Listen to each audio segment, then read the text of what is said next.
Bonjour.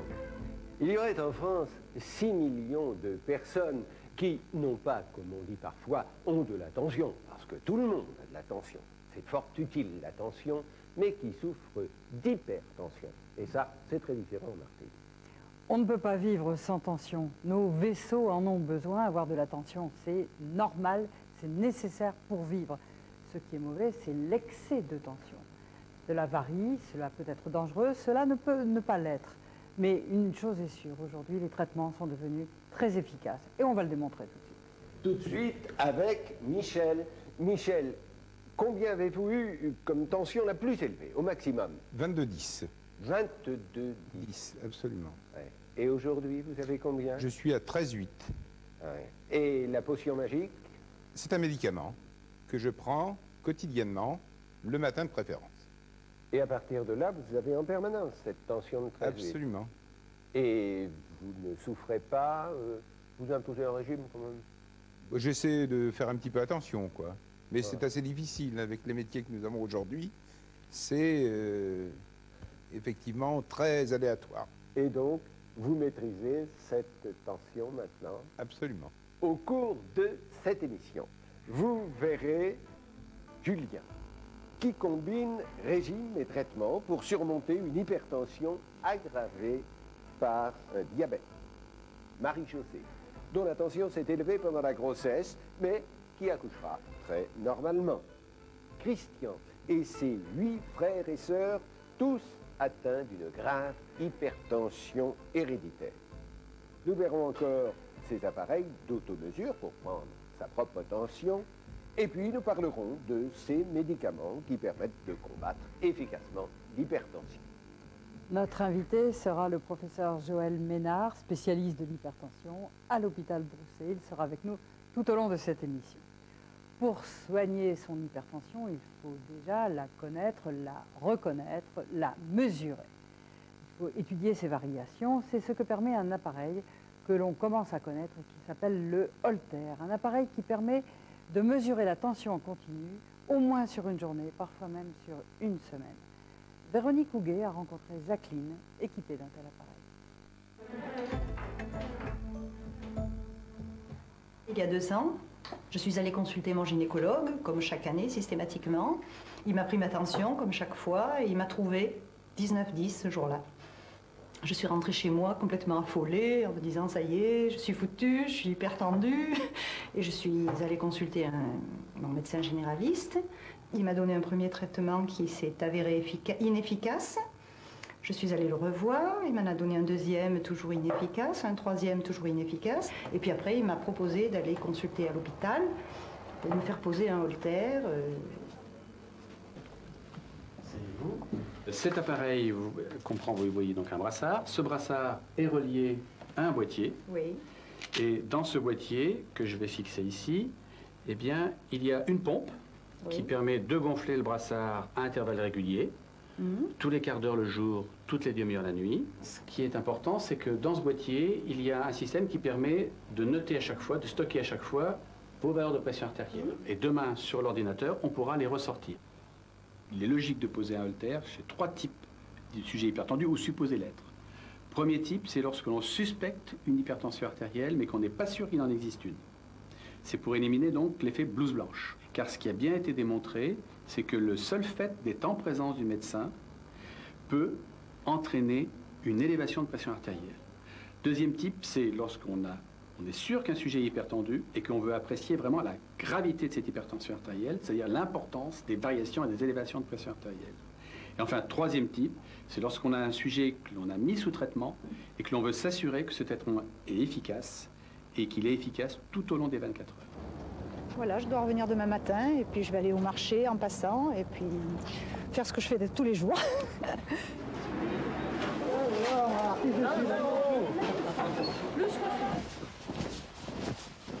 Ce qui m'inquiète dans l'hypertension, c'est surtout le fait d'être obligé de ralentir mes activités physiques peut-être.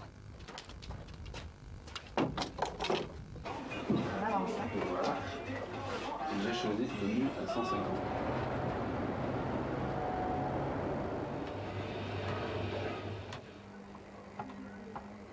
Là, je dois interrompre là parce que mon brassard est en train de gonfler. Donc j'ai une prise de tension et je suis obligée de m'arrêter. Ça n'est pas trop contraignant de devoir supporter un brassard avec ce holter pendant 24 heures? Non, 24 heures, c'est vite passé, c'est une journée. Ça dure quelques secondes, tous les quarts d'heure, mais enfin bon... Quel type de problème vous craignez en ayant de l'hypertension? Je crains les accidents qui peuvent intervenir. On sait très bien que l'hypertension peut provoquer des hémorragies cérébrales, abîme le cœur, fatigue les artères. Et tout ça, j'aimerais l'éviter.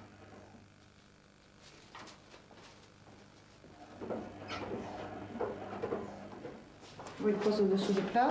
Voilà. Merci.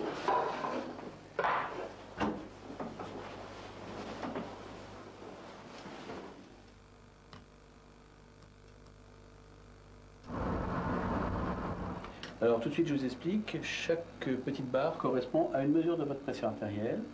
Le sommet de la barre, c'est la pression artérielle maximale, Oui. et le bas de la barre, c'est la pression artérielle minimale. Ce qui est important dans le cadre de cet enregistrement, c'est de bien réaliser que les pressions artérielles que vous avez le jour, ici, sont plus élevées que celles que vous avez la nuit, ou d'ailleurs vous avez une chute importante de votre pression artérielle la nuit. Quand vous êtes parti, vos valeurs étaient aux alentours de 18 sur 10, donc elles étaient déjà hautes. Il y a un premier point, c'est que ces valeurs de pression artérielle sont montées de façon importante, puisqu'elles ont atteint près de 22 sur 12 vers 13 heures. Qu'est-ce que vous avez fait à ce moment-là? J'ai marché un petit peu dans la neige, j'ai grimpé un petit peu au sommet des collines. De 1h30, 2 heures, vos valeurs de pression artérielle, alors là, sont beaucoup plus basses, puisqu'elles sont à 16 sur 9,5. Vous avez fait quoi là? Je pense que c'est l'heure du repas. Et là encore, qu'est-ce que vous avez réalisé comme activité, puisqu'elles sont montées de nouveau à 21-22 sur la maximale? Je suis partie faire mes cours de gymnastique.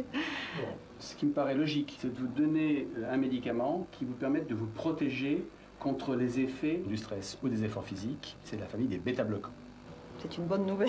Je suis très, très contente parce que ça me préoccupait énormément. Souffrir d'hypertension, c'est souffrir finalement d'un mauvais travail de nos artères, car il faut le savoir, nos artères travaillent tout le temps. Eh bien, François est un homme curieux, nous le savions, il s'est rendu à toute petite échelle à l'intérieur de nos artères pour voir leur fonctionnement et leur dérèglement. Regardons ensemble. Comme cette bonne vieille pompe à bras, la pompe cardiaque agit par pulsion. C'est ainsi qu'elle envoie le sang dans la circulation par vagues successives au rythme d'un battement toutes les secondes. Ce sera le rôle des artères cardiaques de discipliner ce flux et de le rendre bien régulier. L'artère, ce n'est pas un simple tuyau. Non seulement, vous le voyez, elle est élastique, mais en plus, c'est un organe parfaitement adapté à ce travail de régulation du flux sanguin. Lorsque le sang arrive dans un organe, il passe dans de très petits vaisseaux, des capillaires, qui s'élargissent ou se rétrécissent afin que l'organe reçoive plus ou moins de sang selon ses besoins. Lorsque le médecin prend la tension, il mesure la pression au sein de l'artère du bras, de l'artère humérale. Or, celle-ci varie, car lorsqu'arrive la vague sanguine, l'artère se dilate et la pression augmente. Voilà, nous avons cette première phase, et puis ensuite, il y a la phase de relâchement, et là, la pression diminue. Vous le voyez, c'est pourquoi notre tension correspond à deux chiffres, le plus élevé, et maintenant, le plus bas. Cette fonction artérielle peut se dégrader à la suite d'une maladie ou plus sûrement sous l'effet de l'âge. Alors, les parois s'épaississent, se durcissent, l'élasticité diminue. Conséquence, la tension augmente et la circulation du sang est beaucoup moins bien régulée. Plus dangereux, il y a ces plaques d'athérome qui se déposent sur les parois, obstruent les artères et créent le risque d'infarctus. Il peut aussi se former des sortes de hernies qui sont des points plus fragiles. Et lorsqu'ils craquent, c'est la rupture d'anévrisme aux conséquences toujours dramatiques. En définitive, l'hypertension représente 4 menaces. Au niveau du cerveau, c'est l'attaque cérébrale, risque de paralysie. Au niveau cardiaque, c'est l'angine de poitrine et l'infarctus. Au niveau des reins, c'est le blocage de l'épuration, nécessité de dialyse. Au niveau des jambes, la crise d'artérite et le risque d'amputation. Voilà pourquoi il faut toujours faire très attention au risque d'une tension trop élevée. Docteur Ménard, le problème, c'est que la tension, ça varie tout le temps et qu'il ne faut pas confondre une petite poussée occasionnelle avec l'hypertension, qui est une véritable maladie. Absolument. La maladie, c'est le niveau de tension artérielle augmenté de manière permanente, en particulier dans des conditions qui sont celles de la visite médicale. Vous avez vu un très beau reportage sur la variabilité tensionnelle, et c'est ça l'avantage de ces appareils qui nous ont fait découvrir à quel point d'une minute à l'autre, en fonction des émotions, de l'exercice physique, la pression artérielle montait. Quand on a peur du médecin, on fait monter sa tension. Donc il est important, lorsque l'on se fait mesurer la pression, de le faire dans des conditions qui soient parfaites, c'est-à-dire en pleine décontraction psychologique, en ayant évité de faire un effort important avant, en n'ayant pas fumé avant, en ayant un bon contact avec son médecin, car le diagnostic ne se fait pas avec les appareils, il se fait au cours de la visite médicale normale, annuelle, chez son médecin traitant, en médecine du travail. On nous parle tout le temps des chiffres de tension. Nous connaissons ces chiffres. On a entendu tout à l'heure 22, 13, 8. À partir de quel moment les chiffres nous obligent à être concernés par l'hypertension? Dans des conditions qui sont les conditions précises de repos, je reviens bien sur ce point-là de repos, la normale de la pression artérielle est de moins de 14,9. 16,9. À quel âge? On peut dire que pratiquement le risque est fonction du niveau tensionnel à tous les âges. C'est-à-dire que pour les plus jeunes, pour les enfants, les normales sont plus basses en fonction de l'âge. Il y a des tables qui permettent de savoir la normale acceptable. Mais si vous avez 80 ans et si vous avez une pression artérielle de 14,9, 14,8, en général, la tension est plus largement étalée, vous avez plus de chances de devenir centenaire que la personne de 80 ans qui aurait une pression artérielle de 18,9. Hein, donc ça reste vrai à tous les âges de la vie.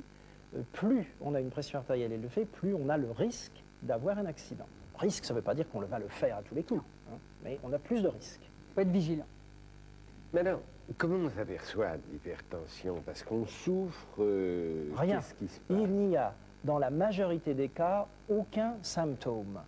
Quand on a un symptôme, de temps en temps, on peut même craindre qu'on l'a découverte trop tard. Et c'est pour ça qu'il est important d'avoir une mesure de la pression artérielle tous les ans ou tous les 2 ans, en médecine du travail, chez son médecin traitant, car la majorité des cas d'hypertension artérielle de nos jours sont sans symptômes. Autrefois, c'était les symptômes qui faisaient découvrir la tension. Michel, comment vous avez découvert que vous aviez 22 de tension? Ben, sur une visite à mon médecin, pour une cause tout autre que celle-ci, j'avais des problèmes gastriques dus à, si vous voulez, l'absorption de fruits de mer. Et effectivement, le matin, lorsque je me suis réveillé, bon, j'étais mal foutu, j'avais mal à la tête, et quand je suis allé consulter mon médecin, bien, naturellement, à part, disons, ces phénomènes, il m'a pris la tension, et il s'est aperçu, avec effroi, que j'avais 22,10, à un tel point qu'il avait utilisé pour me prendre la tension un appareil électronique. Il l'a vite abandonné parce qu'il a mis ça sur la cause du fonctionnement de cet appareil. Il a été rechercher le vieil appareil médical que tout le monde connaît bien, c'est-à-dire à poire. Et quand il m'a pris la tension, c'était au bras gauche, j'avais donc 22,10, et au bras droit, j'avais 19,10. Donc, et depuis combien de temps vous n'aviez pas pris la tension? Oh bien, disons 1 an auparavant, puisque bon, ben, je suis assujetti à la médecine du travail, et donc je passe des visites régulières dans le cadre de mon établissement. C'est-à-dire qu'il y a beaucoup de gens qui ne suivent pas assez régulièrement leur tension et qui, le jour où ils découvrent qu'ils ont 20 ou 22, l'ont peut-être depuis des années. Ça peut arriver. Le point qui est important, c'est que lorsqu'on n'a pas de symptômes, le fait de trouver une fois une tension artérielle anormale ne suffit pas pour dire à quelqu'un qu'il est hypertendu. Il faut le revoir plusieurs fois avant de porter ce diagnostic. Puis vous avez dit quelque chose sur lequel je ne suis pas tout à fait d'accord. À un moment, vous avez utilisé le mot de culpabilité sur l'hypertension artérielle. On n'est jamais coupable d'être hypertendu, c'est pas possible. C'est une détermination génétique, très souvent. Hein, la famille vous cause votre hypertension artérielle, et puis coupable, vous vivez bien. Alors est-ce qu'on est coupable parce qu'on vit bien? Avec vos malades, même quand ils fument tout le temps. Ah, le tabac, c'est différent.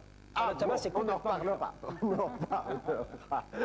Alors, moi, je voudrais dire que la nouveauté, c'est tout de même que l'hypertension se soigne très efficacement aujourd'hui. Mais c'est le résultat d'une très longue histoire, plus que centenaire, que nous raconte Rebecca Levin avec la complicité de François. L'Antiquité l'a ignoré, le Moyen-Âge aussi, la pression artérielle est une découverte récente.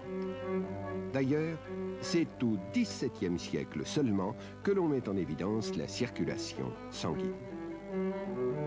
En 1896, l'Italien Rivarocci invente le premier dispositif pour mesurer la tension, un brassard gonflable qui comprime le bras et permet d'arrêter la circulation du sang. Auparavant, on mesurait la pression sanguine sur des animaux en ouvrant une artère.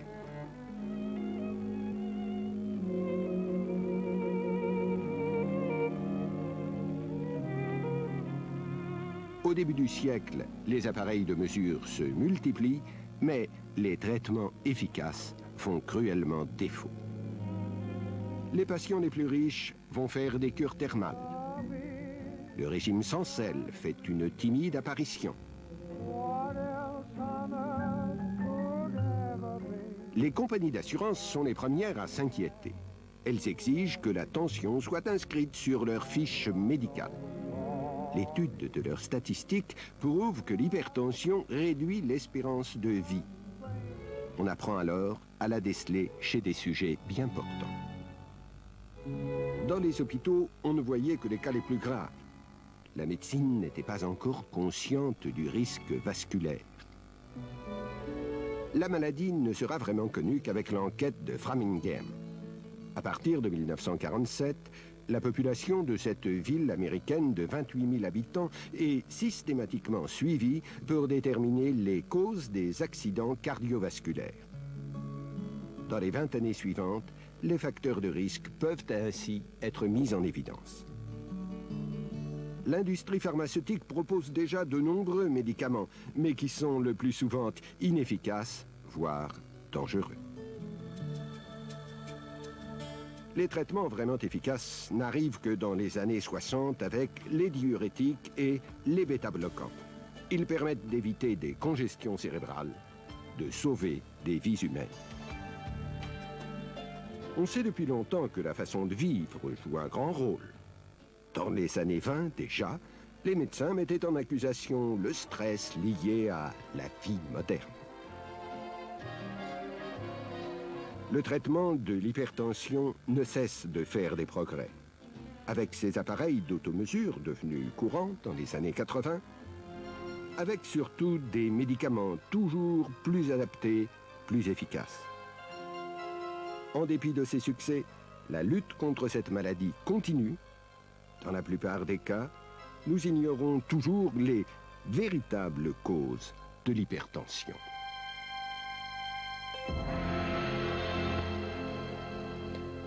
Je dois préciser que pour cet historique, nous nous sommes beaucoup inspirés de l'étude impression artérielle qui a été réalisée sous la direction du docteur Nicolas Postel-Vinet et qui est publiée par Malouane.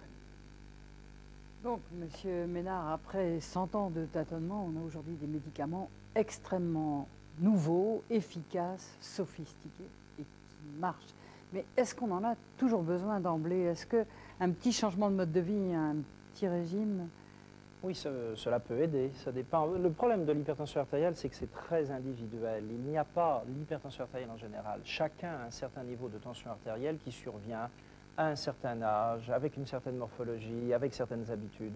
Donc on ne peut pas dire des grandes règles générales. Ça serait beaucoup trop simple si on disait aux gens, ben, vous n'avez qu'à maigrir, vous n'avez qu'à faire du sport, vous n'avez... Bon, c'est difficile à faire. Donc c'est vraiment du cas par cas. Hein, et il y a des cas où il faut commencer d'emblée par un médicament, il y a des cas où il ne faut pas commencer par un médicament et différer de 3 à 6 mois. Alors, quels sont ces médicaments et qu'est-ce qu'ils font?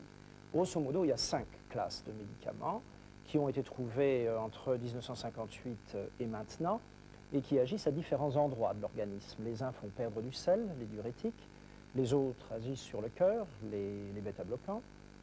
Qu'est-ce que ça veut dire bêta-bloquant? Bêta-bloquant, ça bloque un récepteur qu'on appelle le récepteur bêta-adrénergique. Ça n'a pas de connotation méchante. C'est un récepteur qui est quoi? Sur les cellules cardiaques? Sur les cellules cardiaques, oui. Et qui protège le cœur de la décharge d'hormones qui vient de la surrénale, par exemple, quand on a une émotion ou bien quand on fait un effort physique. Et c'est un médicament qui est utilisé chez les gens qui ont des maladies coronariennes aussi. Donc c'est un médicament qui a été très intéressant, qui a été trouvé dans les années 70. Puis on a des médicaments qui agissent sur d'autres parties du système nerveux. on a des médicaments qui ouvrent les vaisseaux, et on a des médicaments qui bloquent un système hormonal venu du rein, le système rénine-angiotensine. Donc on a à peu près 5 classes de médicaments. Et tout l'art du médecin et du patient consiste à trouver parmi ces 5 classes quel est le médicament qui convient le mieux à la personne. Ils ont des effets secondaires? Il n'y a pas de médicament qui n'ait pas d'effet secondaire. Quand vous donnez un placebo, c'est-à-dire le médicament sans le produit actif, il y a des gens qui ne tolèrent pas les placebos. Donc c'est illusoire de penser qu'il y a des médicaments sans effet secondaire. L'avantage, je dirais, d'avoir 5 classes de médicaments, c'est qu'ils ont tous des effets secondaires, mais que ce n'est pas les mêmes. Il y en a qu'on supporte mieux que d'autres. Et il y en a, chaque personne en a un qui le supporte probablement un petit peu mieux que l'autre. Le tout, c'est de le trouver. De temps en temps, c'est très facile, d'emblée, comme on l'a vu tout à l'heure. De temps en temps, c'est difficile.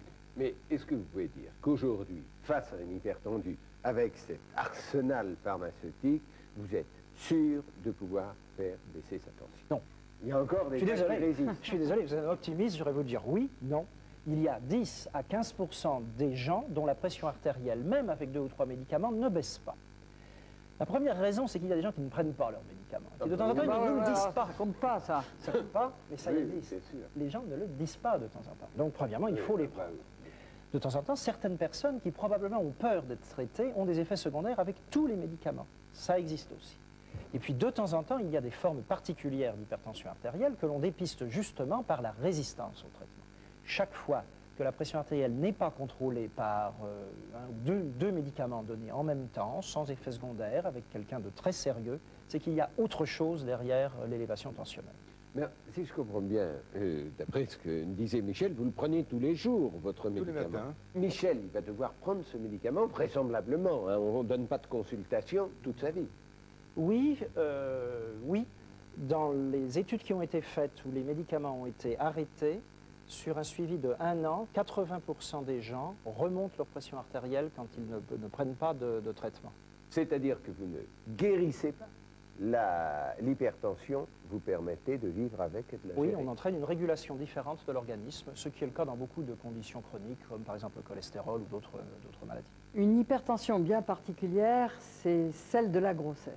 Certaines femmes ne sont pas hypertendues et le deviennent brutalement au cours de la grossesse. Ceci peut être dangereux pour la mère et l'enfant. Mais ceci se soigne. C'est le cas de Marie-Josée qui a dû être hospitalisée et qu'a rencontré Marie-Françoise Griot. Marie-Josée est enceinte de 7 mois. Elle attend son 2e enfant. Le premier, c'est cette petite fille en bonnet bleu qui aujourd'hui vient voir sa maman à l'hôpital. C'est ici qu'elle est née, il y a 4 ans et demi, dans des circonstances difficiles. À partir du 5e mois de la grossesse, j'ai eu des problèmes d'hypertension et j'ai été transférée ici à l'hôpital Tenon. Bon, moi je ne suis pas médecin, mais ils ont dit qu'elle était hypertendue. Donc pour pouvoir sauver l'enfant et elle-même, il fallait procéder à une césarienne. Et c'était un tout petit bébé? Ben, on l'a surnommé une crevette. Ça a fait un grand plaisir de la voir aujourd'hui comme ça. Mais là, les problèmes de tension ont recommencé. Quand je suis arrivée, ça s'élevait à 16,8 voilà. Donc ils m'ont gardé en observation là, qui continue quoi, jusque là. Donc maintenant, ça fait combien de temps que vous êtes hospitalisé? 2 semaines demain. Les médecins, je leur ai fait confiance. Parce qu'ils sont vraiment, d'abord ils sont sympas et puis ils connaissent les métiers. Ils m'ont donné toutes les garanties, après les examens, ils disent ah, le bébé va bien, le bébé va bien. Donc bon, ben, finalement, je n'ai pas le droit d'avoir peur. Le problème, il est là, au niveau du placenta, qui est l'organe qui va assurer le lien entre la maman et le bébé, et qui va assurer son apport en oxygène, en aliments, etc. Au cours d'une grossesse normale, Dame Nature a très bien prévu tout cela, puisque les vaisseaux qui arrivent de la maman vers le placenta se dilatent progressivement en fonction que les besoins du bébé augmentent. Au cours de certaines grossesses, cette dilatation des vaisseaux, cette adaptation, nous dirons, n'a pas lieu, ou elle a lieu trop tard, ou elle a lieu insuffisamment. Et comme dans toutes les histoires de tuyaux, lorsque le calibre du tuyau est insuffisant, eh bien on essaye de répondre par une augmentation de la pression. Cette hypertension, c'est une réponse de la maman à l'insuffisance de développement de ses vaisseaux. Elle essaye d'amener plus de sang en augmentant la pression.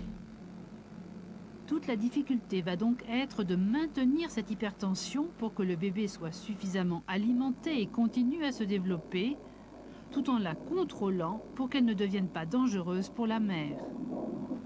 Pendant la grossesse, nous disposons du repos, qui est un traitement très efficace, du repos sur le côté gauche qui augmente le débit au niveau du cordon ombilical qu'on voit ici de près de 20%. C'est le traitement le plus écologique et le plus efficace. Ensuite, nous disposons des traitements contre l'élévation de la pression artérielle, mais qui ont simplement pour but de faire que cette pression ne soit pas trop élevée.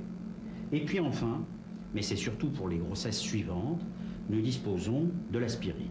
On essaye de lutter contre cette anomalie des vaisseaux en donnant de petites doses d'aspirine qui empêchent tous ces phénomènes de petites thromboses qui ont lieu dans le placenta. Et ainsi, on fait comme on fait chez les patients qui ont eu des infarctus du myocarde, on réduit le risque de récidive. Est-ce que vous avez des contractions? Ainsi, Marie-Josée et son futur bébé font-ils l'objet d'une surveillance attentive. Tous les jours, on vérifie par différents examens que le bébé pousse bien, qu'il ne souffre pas et que la tension de Marie-Josée reste stable. Déjà, le terme du 7e mois de grossesse ayant été atteint, on sait que le cap le plus difficile a été franchi. Bien, bah écoutez, c'est terminé. L'enregistrement, donc, on va l'arrêter. Bébé a bien bougé. Il n'y a pas de contraction, une toute petite. Il y a de belles accélérations. Hein, donc ça veut dire que bébé va très bien. Et votre tension est parfaitement équilibrée.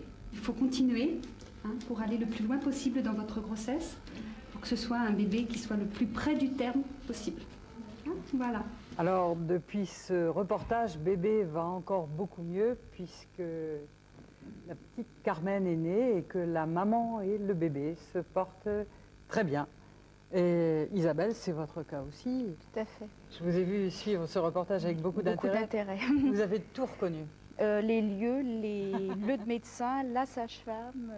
C'est-à-dire vous avez vécu une aventure équivalente? Eh ben, j'ai passé, pour mes 2 enfants, j'ai eu un séjour à l'hôpital, plus court pour le premier.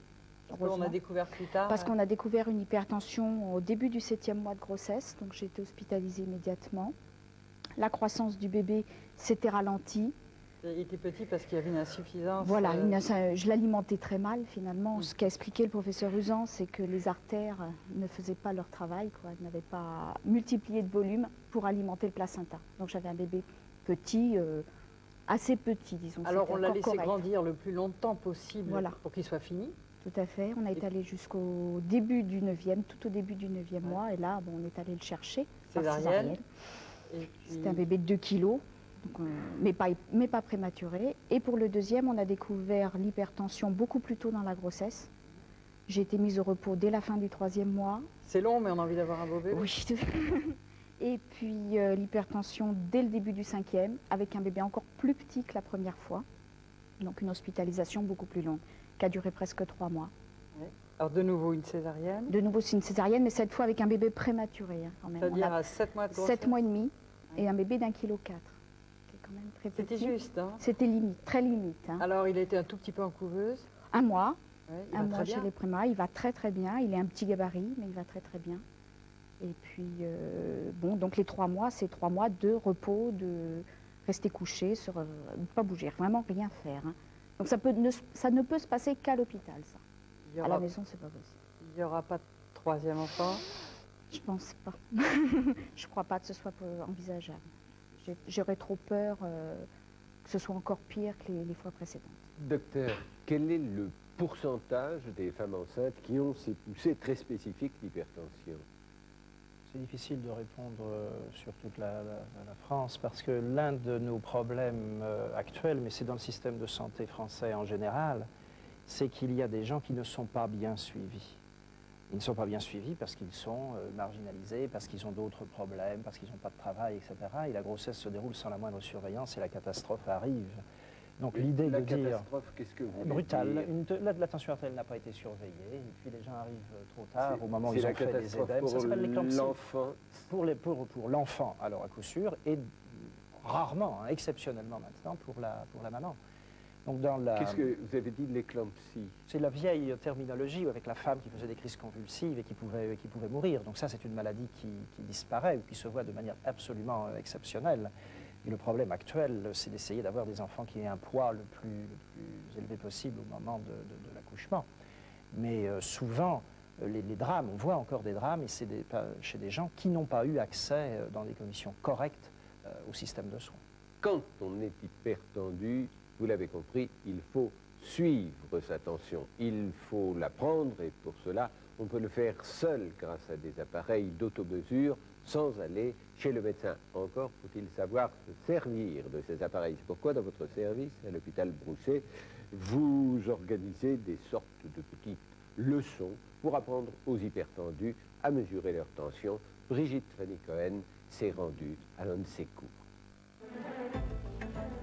Vous positionnez le brassard 2 cm au-dessus du coude, le tuyau bien au milieu, et vous scratchez.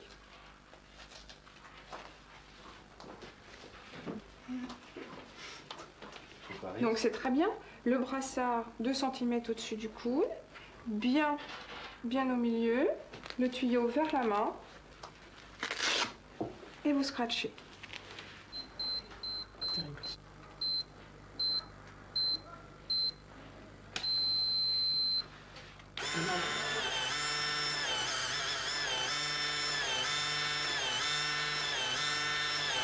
Vous avez de la chance, vous. Ouais, j'ai une tension de jeune fille là-dessus. Parce que regardez, je suis servi, hein. Oh là là. Je suis au maxi, là. Ça me paraît plus simple qu'une calculatrice parce qu'il y a strictement 3 touches. C'est écrit en gros, marche-arrêt, démarrage, gonflage et imprimante. Ça me permettra, si vous voulez, de contrôler ce qui se passe à l'intérieur de mon corps par rapport à ce que je ressens si, par exemple, j'ai des vertiges, des maux de tête, des choses comme ça.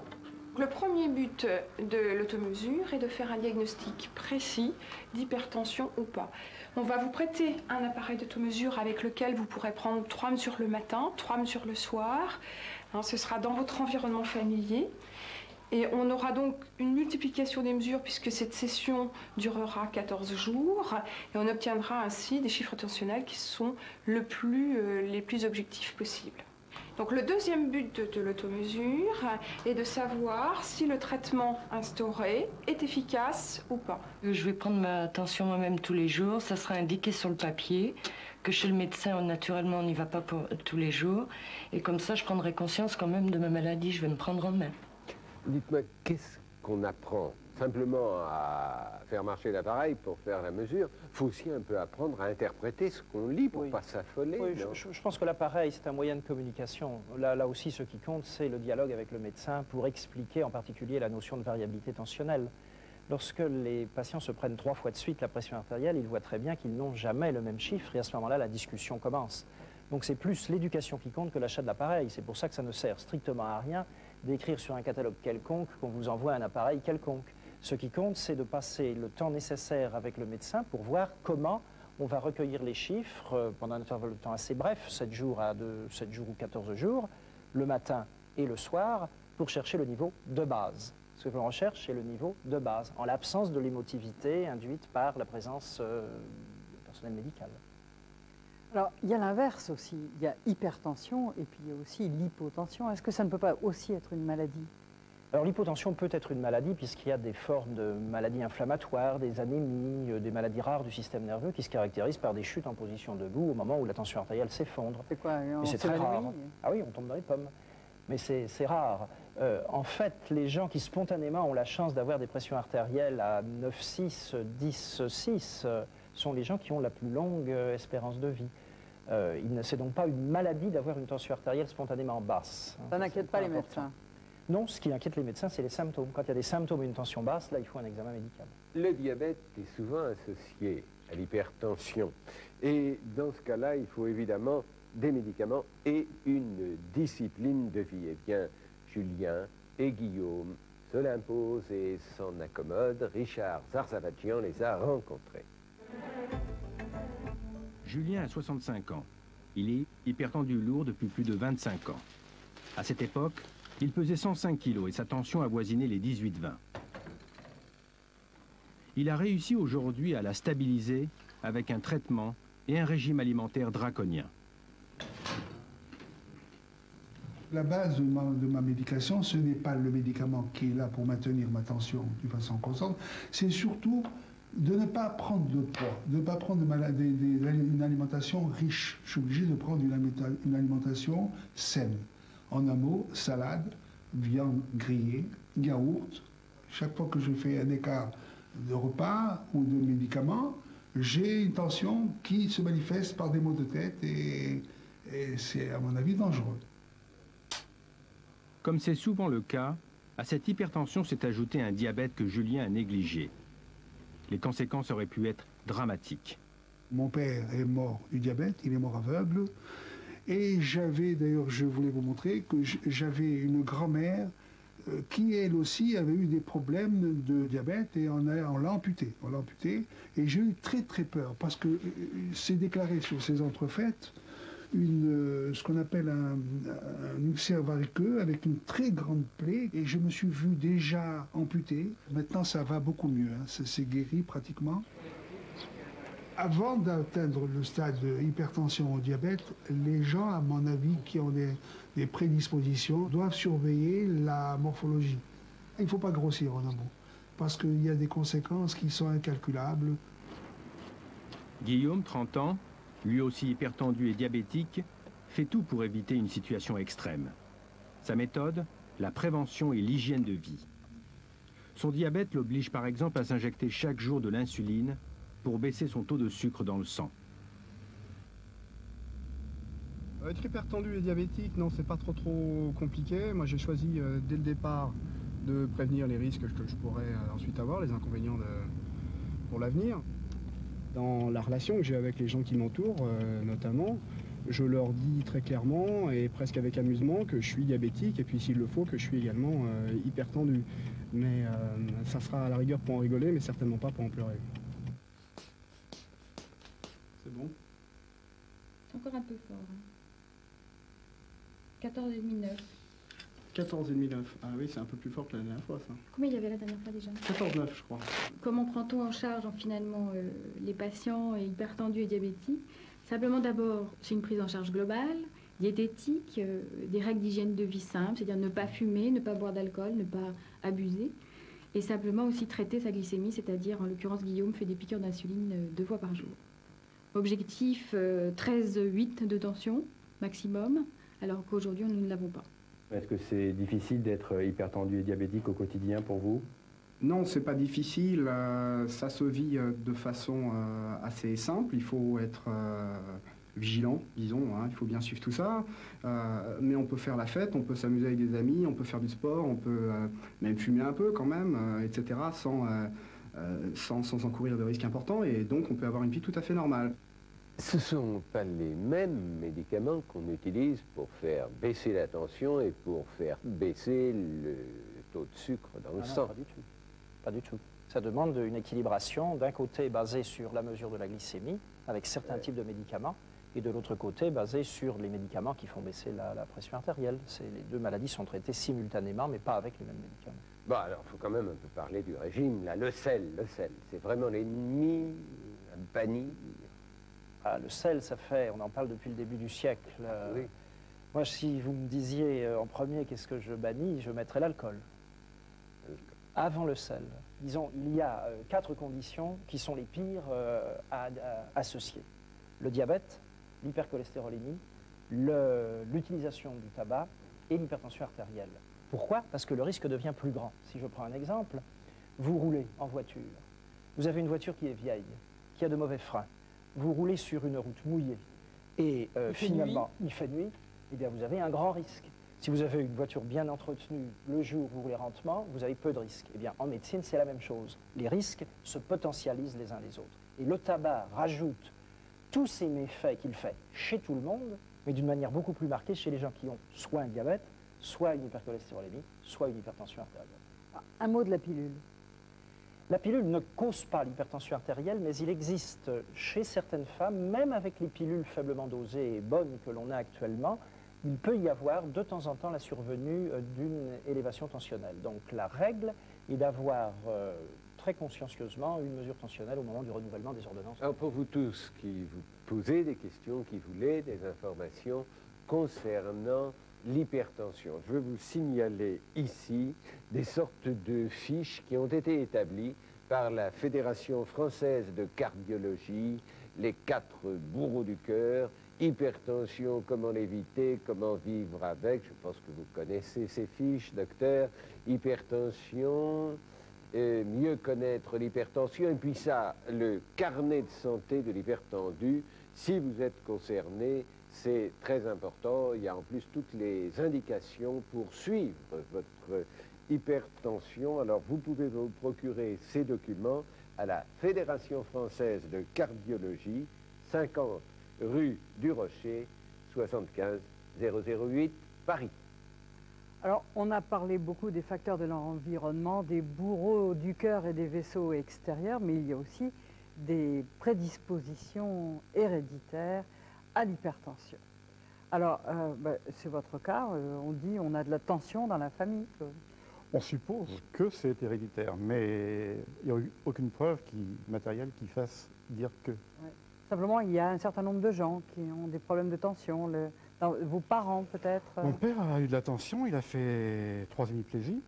Eh oui, tout de même. Mais il s'en est quand même toujours bien sorti et il a vécu jusqu'à 82 ans malgré tout, sans gros problèmes. Alors vous n'êtes pas hémiplégique, mais vous êtes un hypertendu. Je suis un hypertendu depuis une vingtaine d'années, avec ce que les médecins baptisaient une tension yo-yo. À savoir que Ça monte et ça descend. dans l'heure, on pouvait me laisser dans un cabinet médical, donc sans aucune activité. Je pouvais passer de 20 à 17 et remonter ou descendre, ça dépendait. Alors comment on soigne une tension yo-yo? Eh bien, on a testé différents médicaments, les doses, et puis on les a adaptés à l'individu pour arriver à une stabilité, dans le fond, qui est assez bonne maintenant, puisque j'arrive à 14,9, 14,9,5. Vous êtes un hypertendu stabilisé. Vous pensiez pouvoir couler des jours heureux, puis un jour, votre enfant est rentré de l'école. Il rentrait de l'école et il avait donc 6 ans. Et la médecine scolaire a décelé qu'il avait de la tension. À 6 ans, il avait 13,5, 7.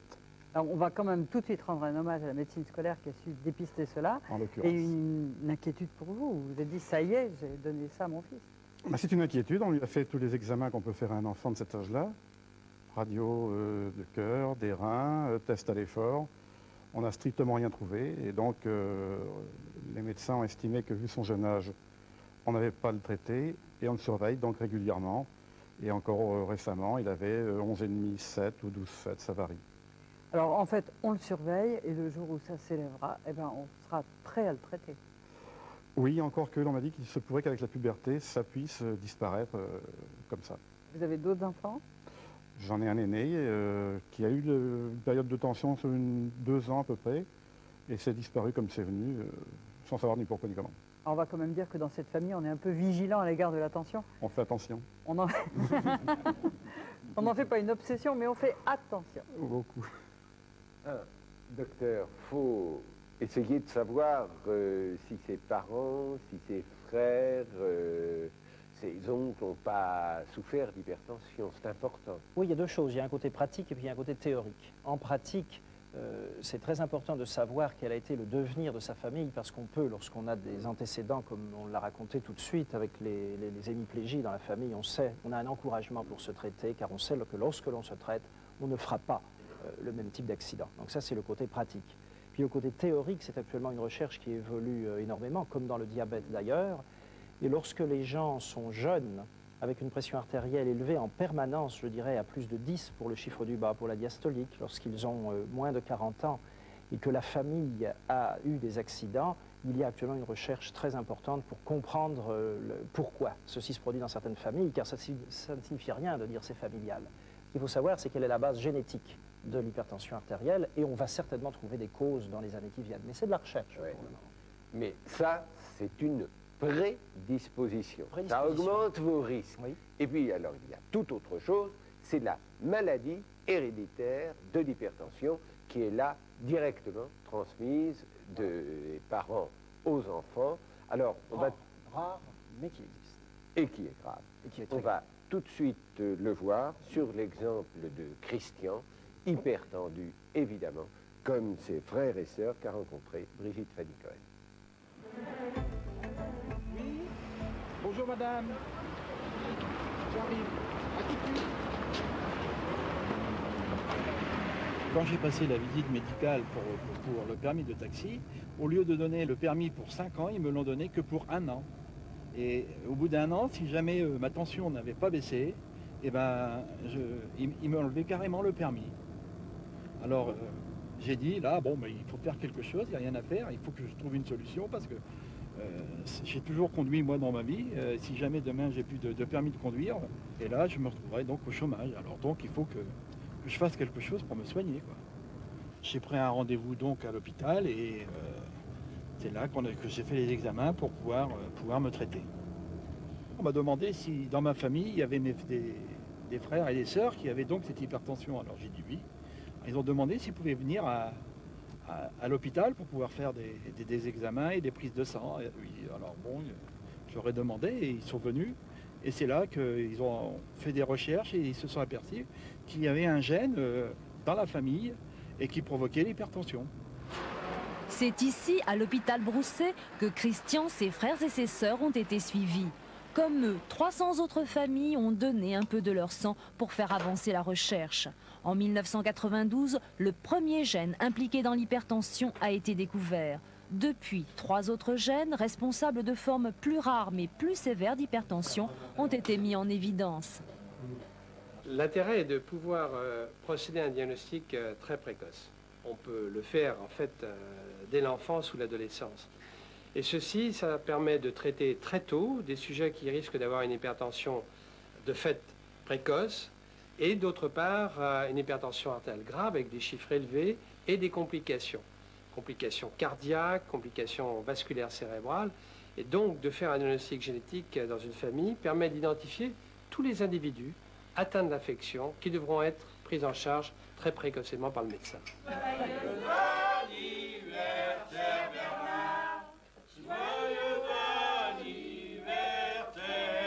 Les 8 frères et sœurs de Christian habitent dans l'Aisne. Ils souffrent tous d'hypertension, certains de façon sévère. Guy a déjà fait un infarctus. Marie-Louise a été hospitalisée dernièrement pour une tension qui est montée jusqu'à 30. Tous ne sont pas guéris, mais depuis la découverte du gène responsable de leur maladie, les traitements ont été modifiés et mieux adaptés. Depuis, je me sens vraiment mieux, beaucoup mieux. J'avais toujours, ces dernières années, j'avais toujours 19, 12, et pour faire mon métier, c'est quand même très difficile. Parce que je prends la route tous les jours, et quand on arrive chez le client avec déjà 19 de tension, c'est quand même difficile. Je n'ai plus du tout de tension. J'ai toujours 12,8. Je suis stabilisée depuis 1 an que j'y suis allée. Autre avantage, les médecins dépistent chez leurs enfants ceux qui sont ou seront sujets à l'hypertension. Moi j'ai ma fille, dès que j'étais hospitalisée à Broussais, dès qu'elle est rentrée, on lui a fait une prise de sang et tout. Maintenant si elle a un problème, elle va savoir où aller et quoi faire. À Paris, Christian continue de se soigner, un traitement fastidieux mais fructueux. Je suis repassé pour la visite médicale pour le chauffeur de taxi et là, ils se sont aperçus que ma tension avait carrément baissé, que j'avais 13,8 à ce moment-là et ils m'ont redonné mon permis pour 5 ans. Ça me fait très plaisir parce que, ayant toujours conduit depuis 21 ans, je me voyais mal me recycler comme balayeur ou autre chose. Une recherche est en cours pour isoler tous les gènes qui seraient impliqués dans l'hypertension. Et pour cela, il faut un échantillon suffisant de malades. Alors, eh bien, nous aidons, nous aussi, la recherche à notre façon, en demandant aux personnes qui appartiennent à des familles d'hypertendus de vouloir nous dire si elles veulent bien aider la recherche. Si c'est le cas, elles peuvent écrire à Recherche Génétique, Hôpital Broussais, service du professeur Corvol, 96 rue Didot, 75 014 Paris. Ce sera une façon d'aider à sortir de ces recherches modernes pour avoir des résultats modernes. Alors certains hypertendus doivent se faire suivre pratiquement en permanence. Aujourd'hui c'est très contraignant, mais dans l'avenir cette surveillance pourra se faire à distance. De nouveaux dispositifs permettent une télésurveillance. Et voilà Gérard qui expérimente ces appareils. Véronique Houquet l'a rencontré. J'ai l'hypertension depuis à peu près 10 ans. Elle montait très très haut. D'ailleurs, c'est maintenant l'heure de ma prise de tension et j'arrête de travailler. Bien, je vais prendre ma tension avec ce petit appareil qui est branché sur le téléphone. J'enfile le brassard. J'appuie sur le bouton, comme 5 fois par jour.